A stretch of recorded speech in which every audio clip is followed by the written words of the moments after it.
Assalamualaikum warahmatullahi wabarakatuh. Waalaikumsalam warahmatullahi wabarakatuh.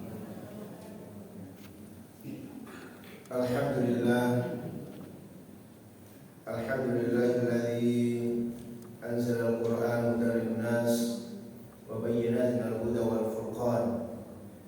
Asyhadu an la ilaha illallah wahdahu la syarika lah wa asyhadu anna Muhammadan 'abduhu wa rasuluhu la nabiyya wa la rasula ba'da. Allahumma salli wa sallim ala nabiyyina Muhammadin wa ala alihi wa sahbihi wa man tabi'ahum bi ihsanin ila yaumil qiyamah. Amma ba'd. Qala Allah ta'ala, a'udzu billahi minasy syaithanir rajim. Ya ayyuhalladzina amanu taqullaha haqqa tuqatih wa la tamutunna illa wa antum muslimun. Allahumma inna nas'aluka 'ilman nafi'a wa na'udzu bika min 'ilmin la yanfa'. Allahumma arhamna bil Qur'an, Allahumma arhamna bil Qur'an, Allahumma arhamna bil Qur'an. Hadirin jamaah Allah Subhanahu wa taala, alhamdulillah kita bersyukur kepada Allah Subhanahu wa taala. Pada hari ini kita diberikan berbagai macam nikmat oleh Allah. Terutama kita masih dijadikan sebagai hamba-Nya yang beriman, melaksanakan ketaatan kepada Allah, dan mudah-mudahan seluruh aktivitas ibadah kita senantiasa diterima oleh Allah Subhanahu wa taala. Salawat dan salam kita haturkan kepada uswah kita, panutan kita, Nabi Muhammad sallallahu alaihi wasallam, keluarga dan seluruh sahabat-sahabatnya. Jamaah rahmat Allah Subhanahu wa taala, kita lanjutkan pembahasan tafsir kita. Kita sampai di surat Al-Baqarah di ayat yang ke-65. Di ayat yang ke-65. Seperti biasanya kita baca, kemudian kita terjemahkan dan kita bacakan tafsirnya. A'udzu billahi minasy syaithanir rajim. A'udzu billahi minasy syaithanir rajim. Bismillahirrahmanirrahim.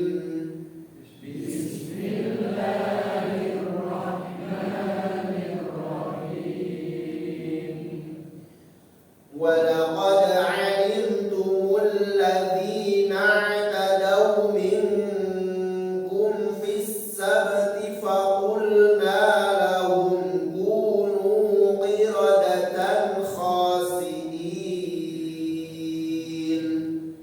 وَلَقَدْ عَلِمْتُمُ الَّذِينَ اعْتَدَوْا مِنكُمْ فِي السَّبْتِ فَقُلْنَا لَهُمْ كُونُوا قِرَدَةً خَاسِئِينَ.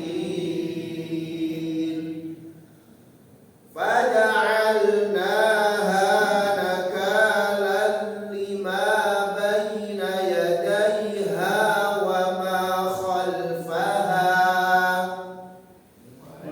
فَجَعَلْنَاهَا نَكَالًا لِمَا بَيْنَ يَدَيْهَا وَمَا خَلْفَهَا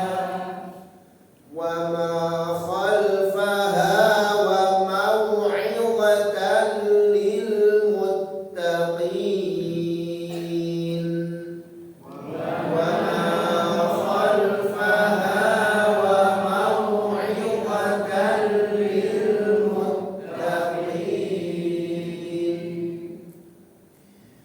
وَلَقَدْ عَلِمْتُمُ الَّذِينَ اعْتَدَوْا مِنكُمْ فِي السَّبْتِ فَقُلْنَا لَهُمْ كُونُوا قِرَدَةً خَاسِئِينَ. وَلَقَدْ عَلِمْتُم, dan sungguh kamu mengetahui. Ada ulama ahli tafsir yang lainnya menyebutkan alimtum yang dimaksud adalah mengenali. Dan ada yang mengetahui ciri-cirinya. Dan benar-benar sungguh kamu mengetahui alladzina atadaw minkum, yaitu orang-orang yang durhaka di antara kalian, fis sabti, terhadap hari Sabtu. Faqulna, maka kami berfirman lahum, kepada mereka, kunu, jadilah kalian qiradatan, kera-kera, khasiina, yang hina. Apa maksud daripada ayat ini ya warahmatullah? Di sini disebutkan bahwasanya walaqad alimtum ya ma'syarul yahud.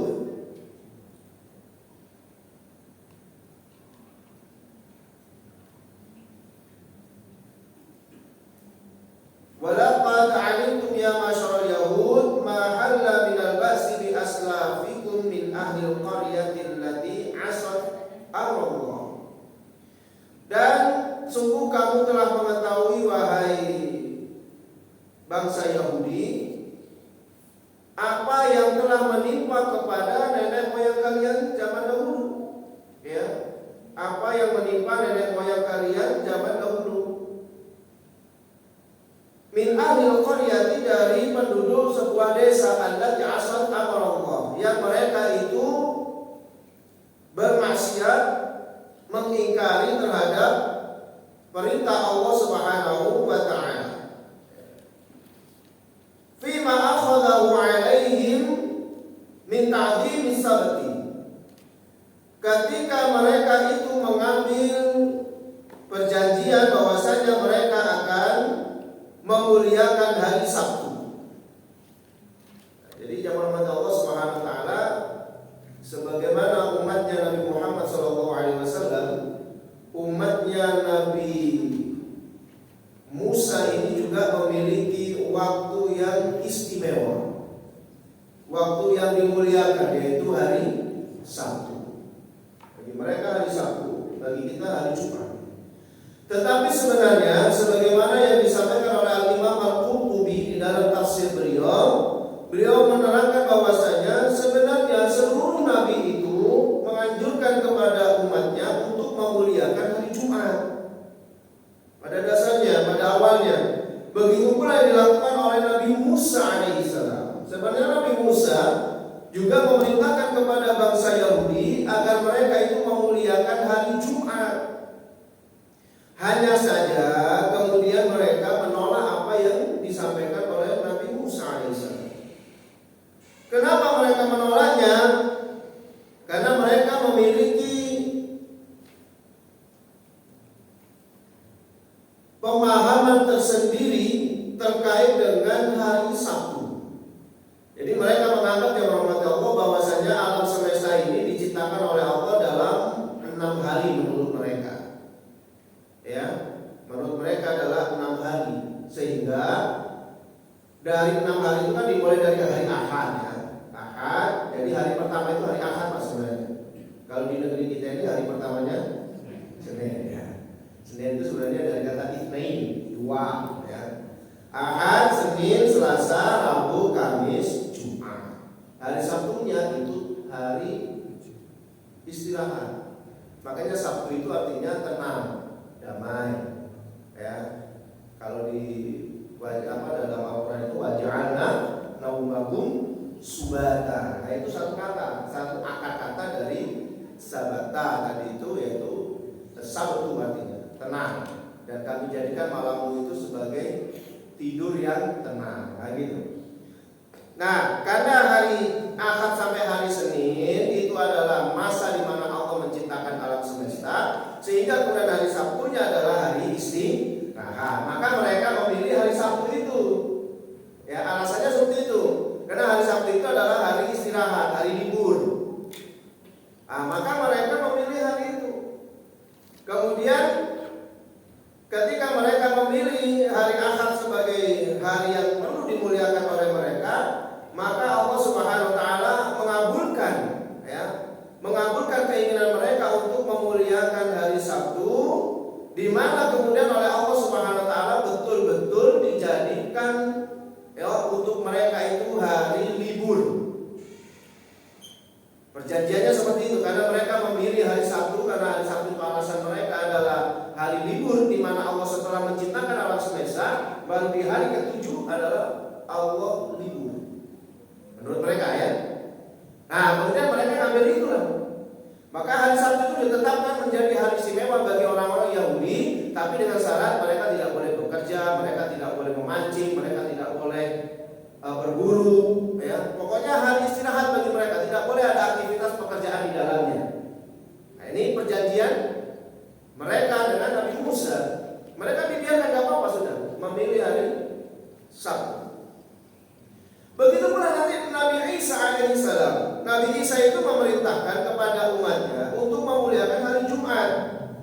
Kenapa para nabi ini memerintahkan kepada umatnya itu memuliakan hari Jumat? Karena para nabi itu semuanya sudah tahu jemaah Allah bahwa hari Jumat itu adalah hari di mana nanti Allah akan mendatangkan hari kiamat. Hari kiamat itu terjadi di hari Jumat. Maka dari zaman dulu itu para nabi-nabi menganjurkan kepada umatnya agar mereka itu memuliakan hari Jumat. Jadi seolah-olah misalnya hari kiamat itu datang di masa mereka, mereka sudah siap karena mereka terbiasa memuliakan hari Jumat. Ya kayak kita umat yang beriman ini jamaah rahmat Allah, kalau misalnya hari Jumat itu memang misalnya datang hari kiamat, insya Allah sudah siap karena malamnya baca surat Al-Kahfi, ya kan? Kemudian kita baca banyak sholawat. Kemudian nanti kita mandi sunnah untuk hadir di sholat Jumat. Jadi sudah siap gitu, ya. Nah yang diinginkan oleh para nabi itu juga seperti itu. Di samping itu hari Jumat itu hari di mana Nabi Adam diciptakan oleh Allah Subhanahu Wa Taala. Jadi memang betul sudah hari Jumat itu dimuliakan. Gitu. Jadi satu-satunya umat yang Allah, satu-satunya umat yang tidak menyelisih nabinya itu Nabi adalah umat Islam. Makanya layak kemudian Allah menyampaikan inna dina indallahil Islam. Bahkan satu-satunya umat yang tetap mengikuti, ya ini yang otentik, ini bukti otentik bahwa kita itu juga mengikuti milahnya Nabi Ibrahim adalah umat Islam. Karena nggak ada umat yang lainnya itu mengikuti milahnya Nabi Ibrahim. Ada syariat kurban, ya, kemudian ada syariat haji. Ini menunjukkan bahwasanya syariatnya Nabi Muhammad SAW itu masih bersambung dengan syariat nabi-nabi terdahulu gitu loh. Otentik sudah. Ini satu-satunya. Makanya kalau Allah menyampaikan inna dina indallahil Islam itu ya memang pas. Dan terbukti kita hari ini ya sebagai umat yang tidak menyelisihi nabinya. Sementara mereka nabinya masih hidup saja sudah tawar-menawar dengan Nabi.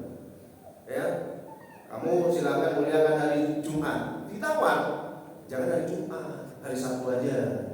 Karena hari Sabtu itu hari libur menurut mereka. Tuhan saja menciptakan alam ini 6 hari, hari Sabtunya libur. Nah, gitu kan? Maka kita sebagai umatnya atau kita sebagai makhluknya Allah hendaknya juga libur juga.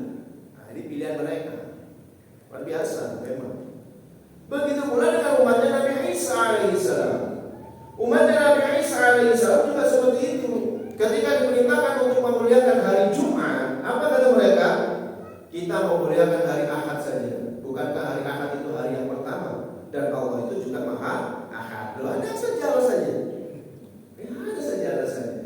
Inilah kaum pembangkang itu ya seperti itu, ya. Nah, kemudian jemaah Allah ketika mereka memilih berdasarkan mereka, ya sudah kalau begitu harus konsekuen dengan pilihan itu. Kalau orang Yahudi, bangsa Yahudi di zamannya Nabi Musa memilih hari Sabtu karena alasannya adalah waktu istirahat, ya sudah. Berarti di hari Sabtu itu kalian tidak boleh melakukan aktivitas apapun, kalian harus berhenti bekerja, libur, tidak boleh mancing, tidak boleh berjualan di pasar, tidak boleh berburu dan seterusnya. Ya, kemudian mereka mematuhi.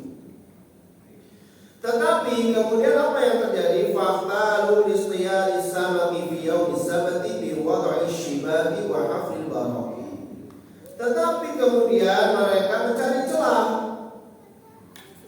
Ya, mereka mencari celah bagaimana caranya untuk bisa menangkap ikan di hari Sabtu, yaitu dengan cara meletakkan jaring-jaring. istilahnya Pak. Jaring lah pokoknya untuk nangkap ikan. Ya, wa hafil baroki dan membuat lubang-lubang, membuat kolam-kolam. Mereka tidak menangkapnya di hari Sabtu, tapi mereka di hari Sabtu cuma masang pancing. Ya, mereka masang jebakan, pukat harimau misalnya. Ya. Nah, semisal itulah pokoknya. Nah, mereka lakukan itu. Kemudian tsummatadus samak yaumal ahad, ya. Tsummatadus samak yaumal ahad. Kemudian mereka menangkap ikan dari hari Ahad. Ini namanya hilah. Ya, ini kalau dalam ilmu fikih namanya hilah. Hilah itu adalah apa? Ya, akal-akalan gitu loh. Ya, akal-akalan yang sebenarnya itu diharamkan oleh Allah. Bagaimana caranya supaya jadi halal gitu. Nah, itu tadi. Kalau hari Sabtu mereka kan nggak boleh nangkap ikan. Ya, mereka bikin tipu daya, bikin taktik, hilah ya. Caranya apa? Nangkap nyebar pancingnya hari Sabtu. Nanti nangkapnya hari Ahad. Kalau ditanya lo kenapa kok nangkap? Lo kan saya nggak nangkap hari Sabtu, tapi nangkapnya hari Ahad, ya kan? Tapi mancingnya mulai hari Sabtu. Itu hilah namanya. Sama dengan gini, misalnya ya, hilah ya. Misalnya gini. Kalau hukum daripada orang yang berpuasa kemudian berhubungan suami istri di siang hari, itu kan berat itu. Dia harus bayar kafarat. Kafaratnya adalah memerdekakan budak. Ya, kalau nggak bisa puasa 2 bulan berturut-turut, ya, memberikan makan 60 fakir miskin dan seterusnya, ya kan? Itu kafaratnya. Nah, kalau kemudian orang-orang yang mohon maaf ya, mungkin imannya jelek, Islamnya jelek, bikin khilah dia, bikin tipu daya. Lah kalau misalnya siang puasa berhubungan suami istri itu bayar kafarat berat, berarti gimana caranya supaya tetap bisa berhubungan suami istri di siang hari? Caranya apa? Makan. Kalau batal makan berarti hanya kodok puasa, ya kan? Itu namanya khilah itu, Pak. Ya. Padahal tujuannya adalah untuk berhubungan suami istri, ya. Tapi jangan jangan dipraktekkan ini. Jadi saya cuma kasih contoh, jadi bukan ngajarin gitu. Ini khilah namanya. Ya. Jadi kalau ingin berhubungan suami istri di siang hari supaya nggak kena kafarat, batalin dulu dengan cara makan, ya kan? Nah kalau batal makan berarti hanya mengkodok puasa. Itu khilah namanya, haram itu. Ya. Cerdas. Itu bukan cerdas. Contohnya gini lagi. Di dalam hukum Islam itu kalau orang sudah mentalak istrinya sebanyak 3, namanya talak ba'in. Ya, kalau 1, 2 masih rujuk boleh balik lagi ya. Nah kalau sudah talak ba'in kan nggak boleh. Maka dia istri ini harus menikah dengan laki-laki lain. Kalau sama laki-laki lain ini kemudian dicerai atau tinggal mati, maka boleh dinikahi. Ini bisa dibuat khilaf enggak? Bisa. Caranya dengan ngomong sama temannya. Kamu nikahin dulu ya istri saya, tapi jangan diapa-apain. Setelah itu ceraikan dia. Setelah diceraikan boleh nggak dinikahin? Itu khilaf namanya. Kreatif ya. Itu gila. Jadi jangan sudah bisa bayangkan ya, bagaimana orang Yahudi itu ya kayak gitu. Ya, cerdasnya itu untuk ngakali gitu loh maksudnya. Ya cerdas memang, tapi ngakali. Kalau sampai hari ini mereka itu suka ngakali, ini sudah wajar. Nenek moyangnya aja kayak gini, itu masih hidup nabinya. Nabi Musa masih hidup, Taurat masih ada di tangan Nabi Musa. Hari ini Taurat sudah diganti oleh mereka menjadi Talmud. Nabi Musanya sudah nggak ada, Nabi sudah nggak ada lagi. Ya apalagi untuk melakukan khilah kayak gini ya luar biasa mereka itu. Ya. Masya Allah ya. Sekali lagi Bapak Ibu, yang saya sampaikan tadi hanya sekedar contoh saja. Tunggu dipotong videonya. Jadi Ustaz membolehkan. Nah, sekarang ini kan lagi viral potong-potong video ya. Ceramah dipotong kemudian nanti diviralkan seolah-olah orang ini mengatakan seperti itu. Begitu kalau dilihat video lengkapnya ternyata jauh sekali apa yang disampaikan. Iya. Jadi itu khilaf. Nah terus kalau hukumnya seperti itu tetap haram, tetap gak boleh.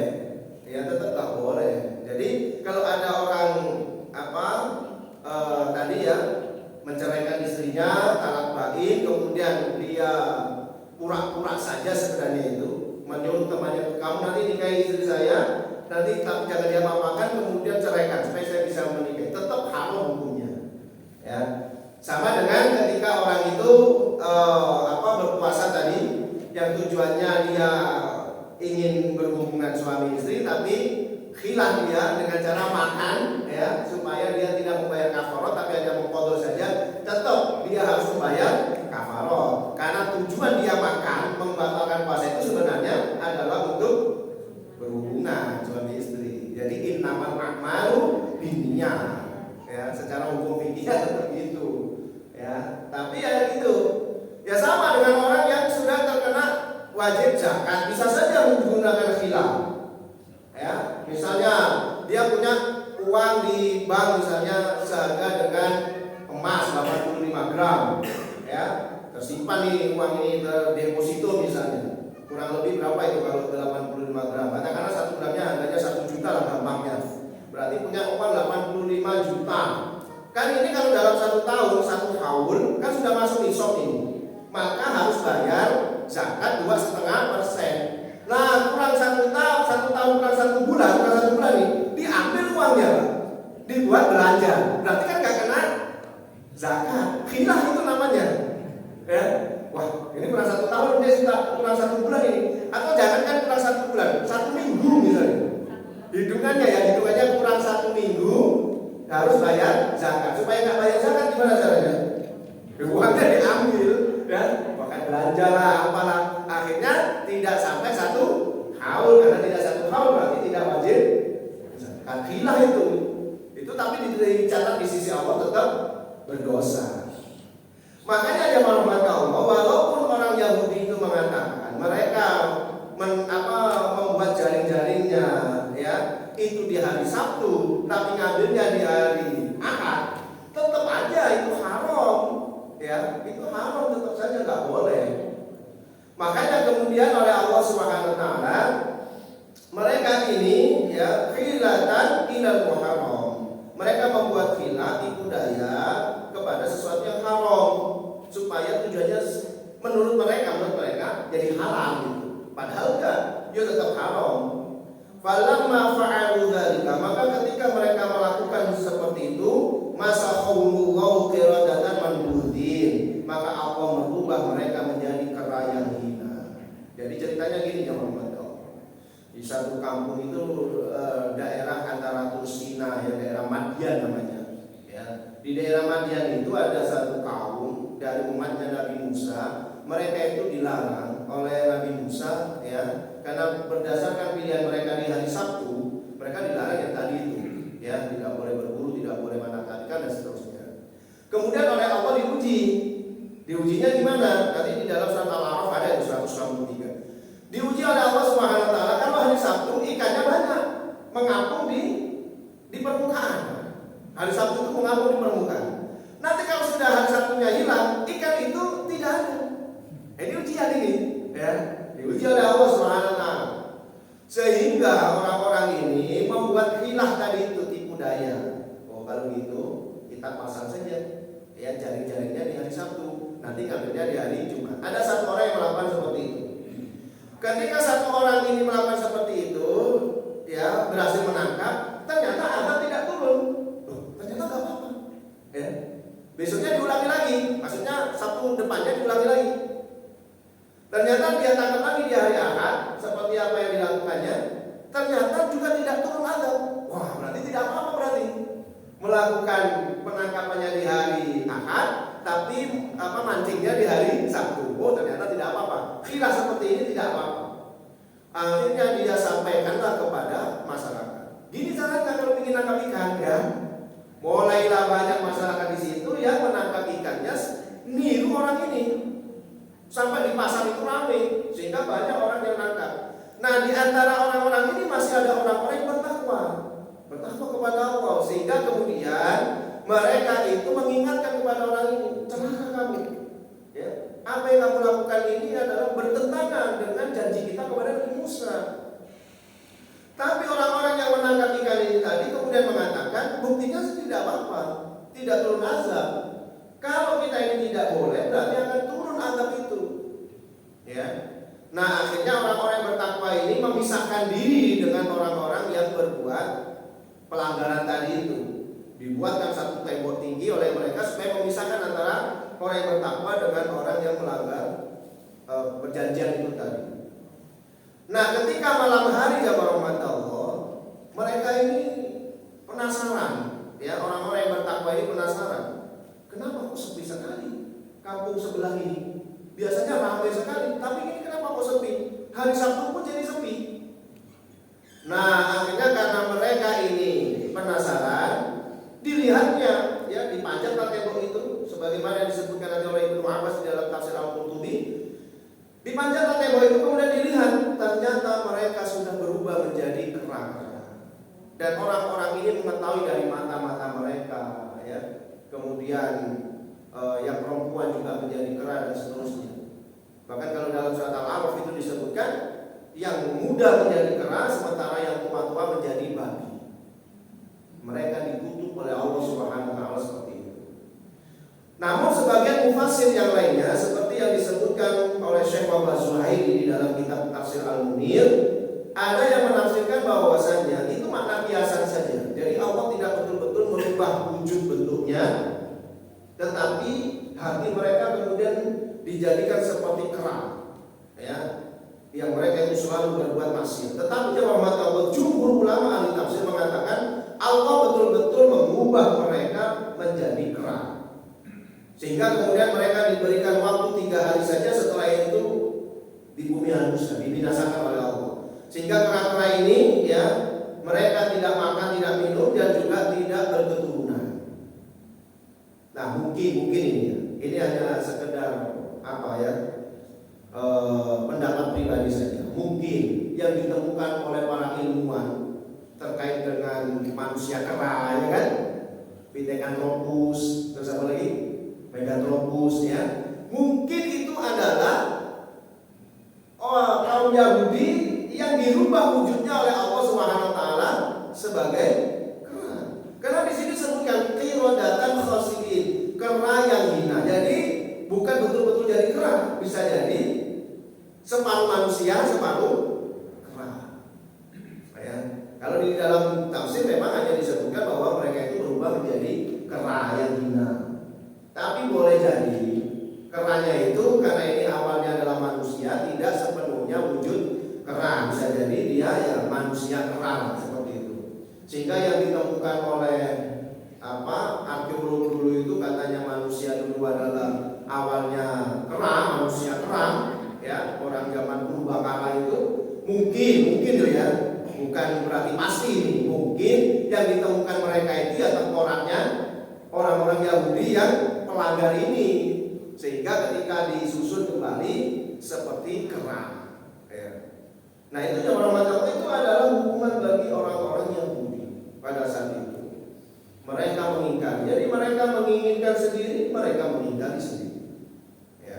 Mereka memuliakan hari Sabtu, kemudian mereka membuat hilang, membuat tipu daya, ya, supaya apa yang diharamkan itu menjadi halal. Ini pelajaran penting bagi kita ya Allah.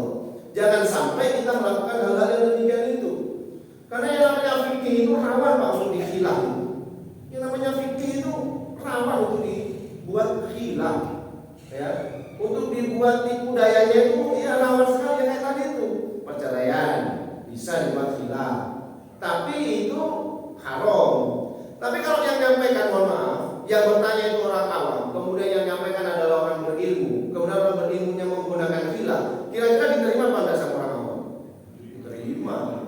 Makanya kita itu enggak boleh wala tashtaru, janganlah kamu jual ayat-ayat Allah itu tsamanan qalilan, dengan harga yang sedikit. Artinya dengan balasan dunia, ya.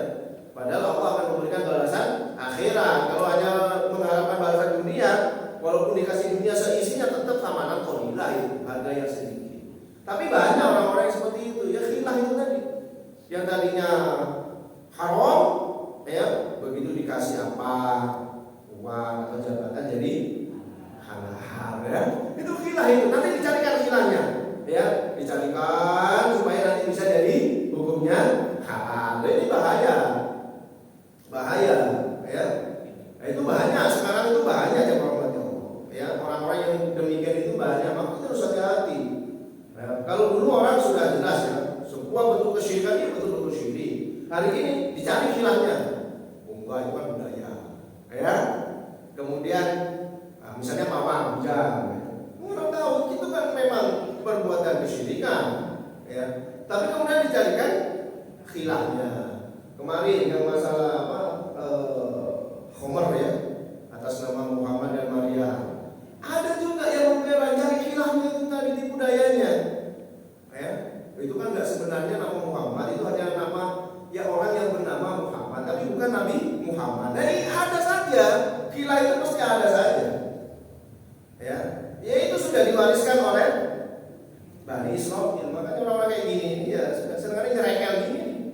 Ya, makanya kita harus berhati-hati karena fikih itu mudah sekali untuk dibuat khilafnya itu kan. Orang keberatan dengan fikih misalnya ya, puasa berat, dia pura-pura sakit bisa jadi khilaf sudah, ya. Misalnya dengan muntah itu kan berarti membatalkan puasa boleh makan. Nah supaya bisa makan dimuntah-muntahkan, ya bisa juga ya. Kok ini muntah, alhamdulillah berarti boleh makan, nggak bisa jadi itu khilaf namanya, ya. Nah ini tidak boleh, sebenarnya itu tetap haram. Makanya kalau di dalam fikih sudah dibuatkan aturannya, muntah dengan sengaja maka tidak ternyata itu membatalkan puasa dan orangnya berdosa, ya. Tapi kalau muntah tidak disengaja maka ya tidak membatalkan puasanya dan seterusnya.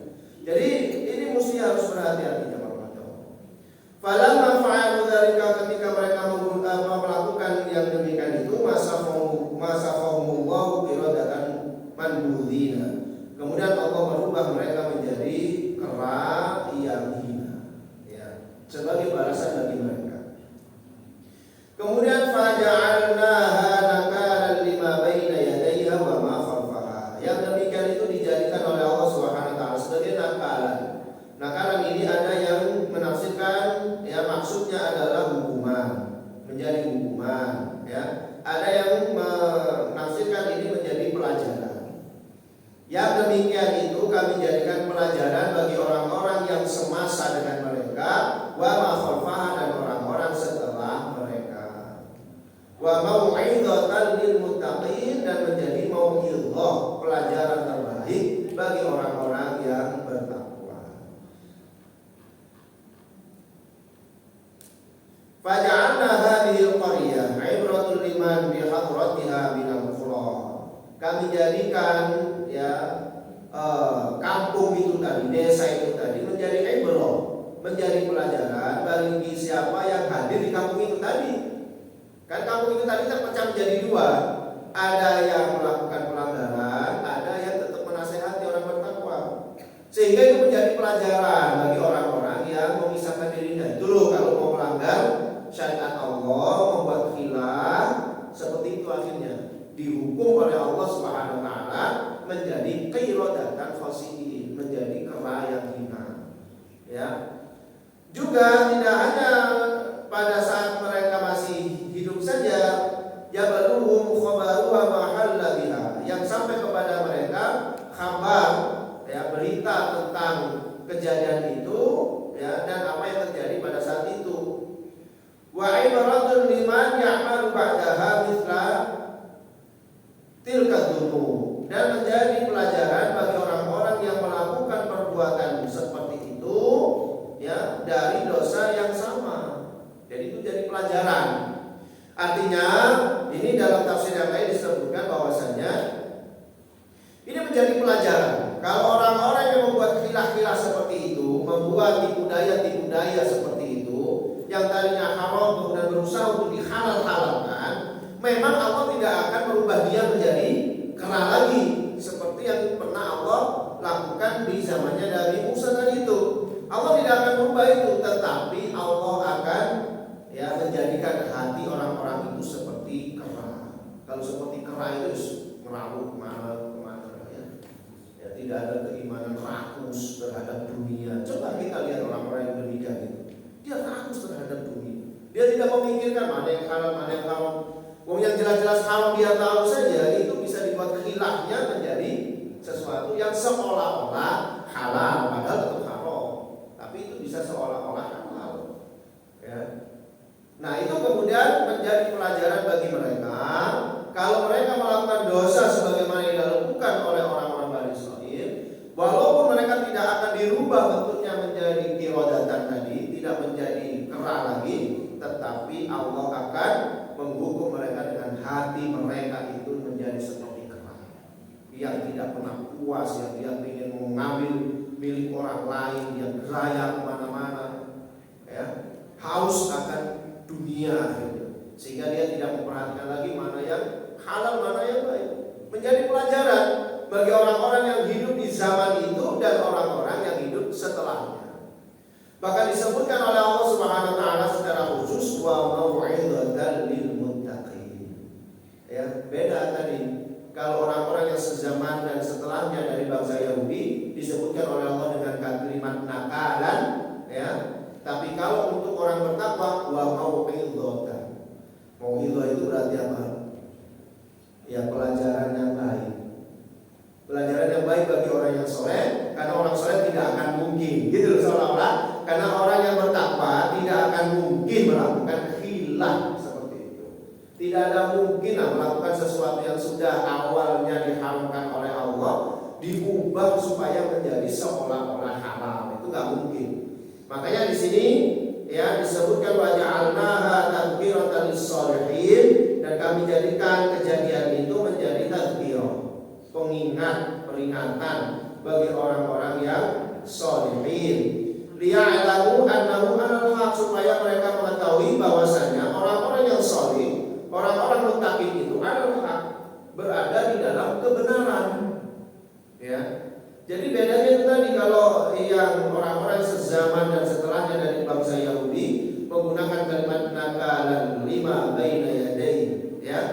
Kemudian kalau orang-orang yang bertakwa wa mau'izatan lil muttaqin, bahasanya yang dipakai oleh Allah berbeda walaupun sama-sama maknanya adalah mengambil pelajaran. Tapi kalau nakalan tadi itu adalah pelajaran yang buruk sebenarnya. Ya, pelajaran buruk, karena kalau mereka melakukan itu pasti akan diberikan siksa sama dengan yang pernah terjadi, walaupun bukan bentuknya tapi hatinya. Tapi bagi orang-orang yang bertakwa, orang yang sholih, maka itu menjadi pelajaran yang bagus supaya mereka tahu bahwa mereka betul-betul berada di atas ya agama yang hak. Mereka benar-benar di atas kebenaran. Ya. Kemudian fayathubu alaihi, dan ditetapkan ya bagi mereka itu kebenaran. Nah, jadi kalau bagi orang-orang yang berbuat dosa itu menjadi pelajaran. Wah, kalau saya berlaku seperti itu, maka saya akan dijadikan oleh Allah demikian itu. Tapi bagi orang-orang soleh, mereka akan mendapatkan pelajaran bahwa berarti apa yang saya lakukan ini sudah benar. Buktinya ketika dibagi wilayahnya tadi itu, ya, orang-orang yang melakukan pelanggaran disiksa oleh Allah, diadab oleh Allah, dirubah menjadi kera, sementara orang-orang yang memisahkan dirinya itu tetap dalam kondisi mereka. Berarti pelajarannya adalah berarti apa yang kita lakukan tadi, melarang mereka, itu adalah perbuatan yang benar, gitu, supaya mereka berada dalam kebenaran, mereka yakin dan ditetapkan dalam keadaan benar. Ya. Bahkan Imam Al-Mujahid mengatakan kalau seandainya orang-orang yang memberi peringatan itu tidak memisahkan diri dengan orang-orang yang berbuat kerusakan, mereka ada di sana, maka niscaya Allah akan membinasakan semuanya. Ya, itu saking beratnya perjanjian. Karena khilaf itu berat. Ya, itu perbuatan dosa yang berat. Kenapa? Karena perbuatan haram dirubah mau menjadi halal, itu kan berat itu. Nggak boleh itu. Apalagi yang menyampaikan orang yang berilmu kepada orang yang awam, itu bisa hukum itu bisa dipermainkan. Ya seperti seorang hakim yang sudah ngerti bahwa ini adalah perbuatan salah, tapi kemudian dia dibuat tipu daya supaya menjadi benar, itu bahaya. Karena apa? Bahayanya bukan untuk dirinya sendiri, tapi untuk orang banyak. Jadi jangan dikira hilah itu adalah sepele, itu nggak sepele itu. Bukan cuma menangkap ikan, bukan menangkap ikannya, tapi merubah ketentuan Allah yang tadinya haram kemudian dirubah menjadi halal, itu bahaya. Gitu. Nah ini pelajaran berharganya di situ. Berarti apa yang dilakukan oleh orang-orang pertama itu sudah benar memisahkan diri dari orang-orang yang berbuat zalim.